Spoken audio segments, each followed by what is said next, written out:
Дисциплина жакшыбы же талант жакшыбы дегенде, албетте дисциплина. Эмне үчүн? Анткени таланттуу адамдар чынында аз. Ооба. Биз өзүбүздүн талантыбызды арттырып, ташкындатып, көбөйтүп кылсак болот, бирок таанышы жок, таланты бар деген сыяктуу болуп калбашыбыз керек.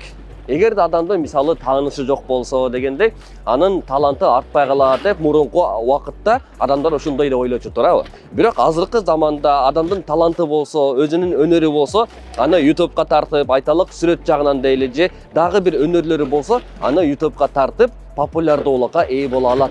Азыркы чакта тааныштын кереги жок атактуу болуу үчүн. Бирок канткен чакта дагы ошол нерсеге жетүү үчүн адамда эмне керек? Дисциплина керек болот. Албетте, мисалы сизде талантыңыз болушу мүмкүн. Бул жакшы нерсе. Бирок канчалаган талантсыз, бир нерседен шыгын таппай жаткан адамдар бар. Бирок бир нерсени сиз 1000 жолу кайталап көрүп, кайра кайра ошол нерсени жасай берсеңиз, анан ошонун жыйынтыгында сизде талант бар экендигин, сизде ошол нерседе күчтүүлүк бар экендигин бара-бара биле турган болосуз. Кайсыл нерседе профессионалдуулукту кааласаңыз, ошол нерсеге 10.000 саат убактыңды жумша дегендей эле, ошол нерсеге келүү үчүн адамда өзүн бир орунда калыпта сакталып кала тургандагыдай, ордуна таш байлап койгондогудай болуш үчүн дисциплинаны катуу кармоо керек. Эгерде адамда мисалы үчүн 20% аракет кылып 80% жыйынтыкты күтөм деген болсо, Паретонун законундай, анда бул дагы жакшы принцип болуп иштей алат. Мисалы үчүн кандай болот дегенде, адам көп учурда кыжалатчылык менен 80% учурда ошол нерсе болобу, болбойбу деп ойлонуп отурат.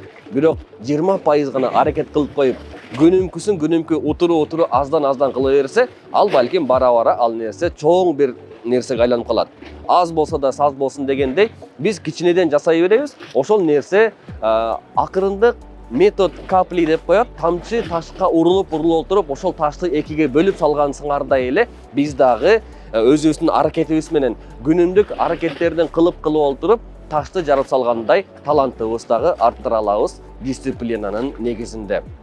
Азыр мен силерге жакшы болгон жерге келип, ушундай даярданып, кийинип келип отурам. Себеби дегенде мен үчүн заморочка кылган, мен үчүн ушундай күймөлөнүп, бышып, жумушумдун үстүндө мээнет кылган мага жагат чынында. Мен силерге айтат элем, ар бир адам бүгүнкү күндө нейросеттин жардамы менен, искусственный интеллект жардамы менен үйүндө отуруп, ушундай видти коюп кое алат, ушундай кийимге алмаштырып кое алат. Бирок чыныгы мээнетке ал нерсе эч качан жетпейт деп айтат элем. Андыктан мээнет кылыңыздар, дисциплинаны сактаңыздар.